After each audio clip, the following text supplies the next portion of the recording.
Baiklah, Assalamualaikum warahmatullahi wabarakatuh. Bertemu lagi dengan saya Sarah di minggu keempat ini. Baiklah, saya akan membahas tentang proyek visual sejarah.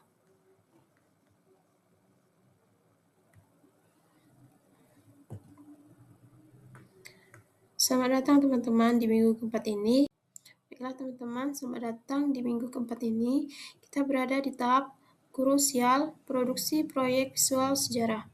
Mari kita selesaikan pengumpulan fakta lapangan dan mulai merajut narasi visual sejarah secara kolaboratif bersama kelompok.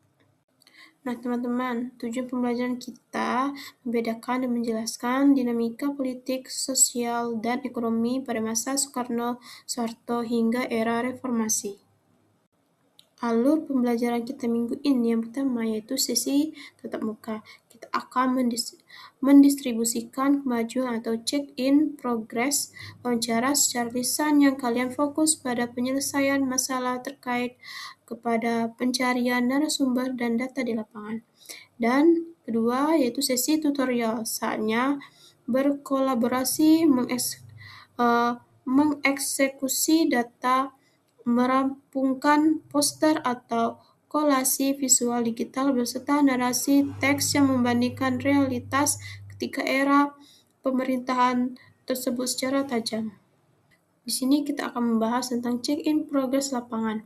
Mari kita buka diskusi secara mana kemajuan wawancara secara lisan kelompok kalian. Yang pertama, apa saja temuan paling menarik dari narasumber mengenai masa transisi menuju reformasi di tahun 1998. Kedua itu, apakah kalian menemukan cerita unik tentang perbandingan harga barang pokok dari masa ke masa.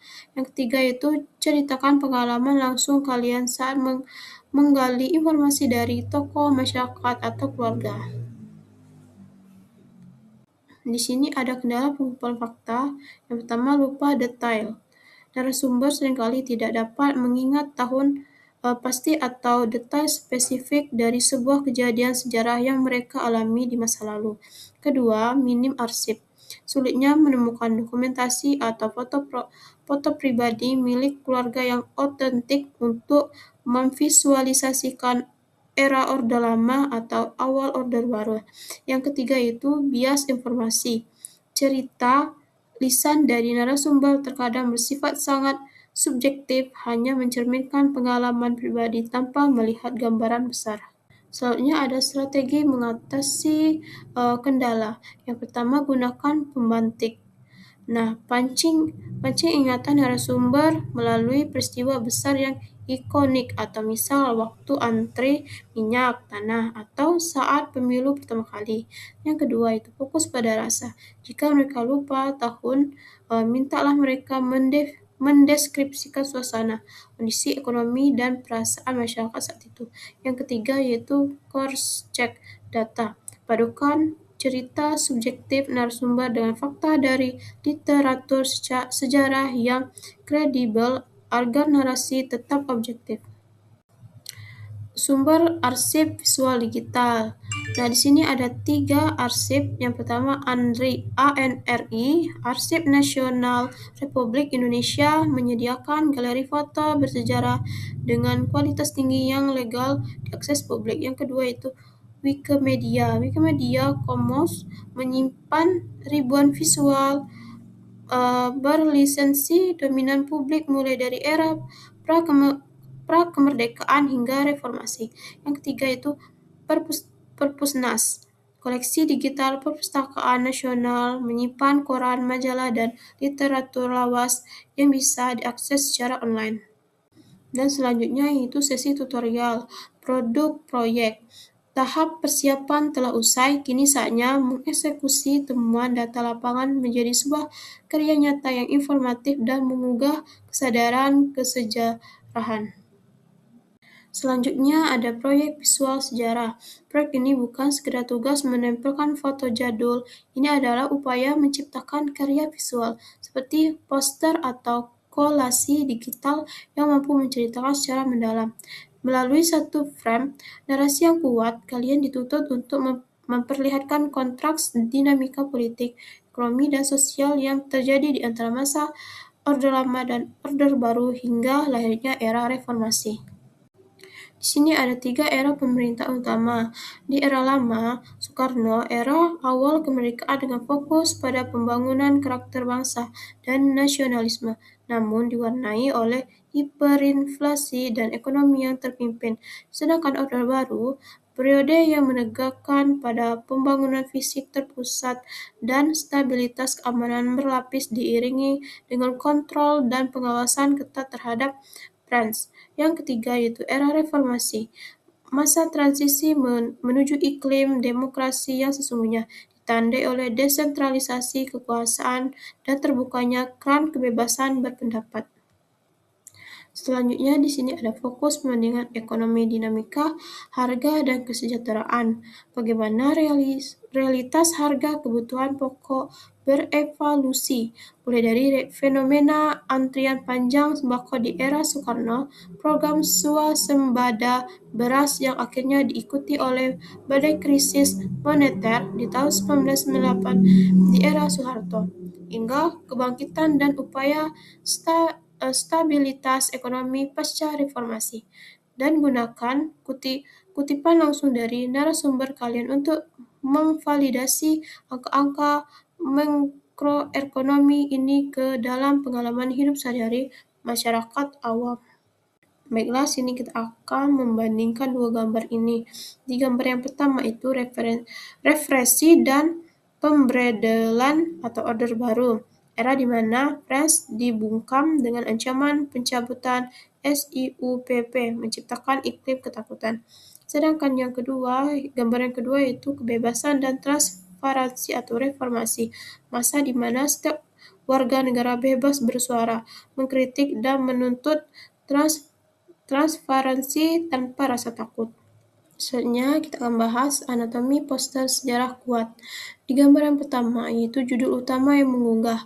Pastikan menggunakan tipografi yang tegas dan mencolok. Judul harus segera menangkap mata audiens dan mengomunikasikan ide utama perbandingan era yang kalian usung. Dan gambar kedua yaitu visual komparatif. Sandingkan arsip foto dari 2 atau 3 era secara berdampingan.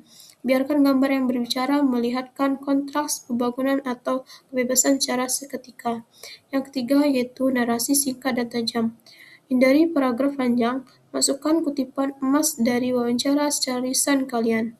Atau tampilkan 1-2 metrik data spesifik yang memperkuat cerita visual. Yang keempat yaitu penarikan kesimpulan. Jangan tinggalkan pembaca menggantung, memberikan pernyataan konklusif yang menjelaskan relevan atau pelajaran dari peristiwa tersebut bagi masyarakat hari ini. Di sini ada panduan editing digital. Yang pertama, gunakan aplikasi desain modern namun praktis seperti Canva, Snapseed, atau PixArt melalui smartphone atau laptop kalian. Kedua, restorasi kualitas visual. Atur ulang pengaturan brightness dan kontras agar teks pada koran lawan atau raut wajah dalam foto buram menjadi lebih tegas. Yang ketiga itu terapkan filter warna secara konsisten.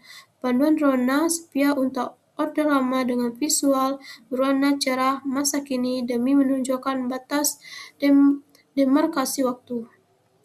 Baiklah, pesan utama model ini, tujuan kalian dari memahami sejarah bukanlah sekadar mengingat masa lalu, melainkan menjadikannya sebagai kompas kebutuhan untuk masa kini dan masa depan. Di sini ada rubrik penilaian proyek. Kriterianya ada 3, yaitu akurasi konsep sejarah, keterangan analisis, estetika visual digital. Nah, di sini ada cakar nilai 3. Bagian akurasi konsep sejarah, penjelasan dinamika 3 masa, pemerintahan tepat namun narasi dirasa kurang mendetail. Sedangkan dicakap nilai 3 di bagian keterampilan analisis, yaitu mampu menyimpulkan dampak peristiwa sejarah pada masyarakat secara garis besar.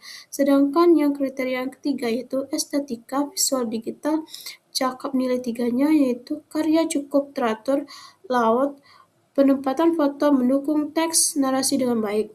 Sedangkan di Mahir nilai 4, di bagian akurasi konsep sejarah sangat akurat, detail, komprehensif, dan menunjukkan kontras antara era dengan jelas. Sedangkan di kriteria keterampilan analisis di bagian nilai 4, analisis tajam, interpretasi data logis, namun menarik kebermaknaan hingga hari ini. Sedangkan yang estetika visual digital bagian nilai 4, yaitu desain sangat menarik, komposisi, editing prima, membangkitkan empati dan emosi historis. Baiklah, di sini ada penilaian teman sejarah. Selama pengerjaan proyek, partisipasi kalian akan dinilai secara transparan oleh rekan satu kelompok. Nah, yang pertama itu inisiatif ide. Apakah kalian secara proaktif menyumbangkan ide terkait sudut pandang perbandingan antara masa pemerintahan? Yang kedua, sikap toleran. Apakah kalian memberikan ruang berbicara dan menghargai masuk dari anggota kelompok lain yang berbeda pandangan? Yang ketiga, kontribusi praktis. Sejauh mana kalian turun tangan secara langsung, hands merumuskan diksi, narasi, dan membantu proses layout editing digital. Nah, praktik kolaboratif ini esensi untuk melatih nalar kritis dan gotong royong sebagai penjelmaan karakter belajar sejarah. Di sini ada 2 dokumen wajib kumpul.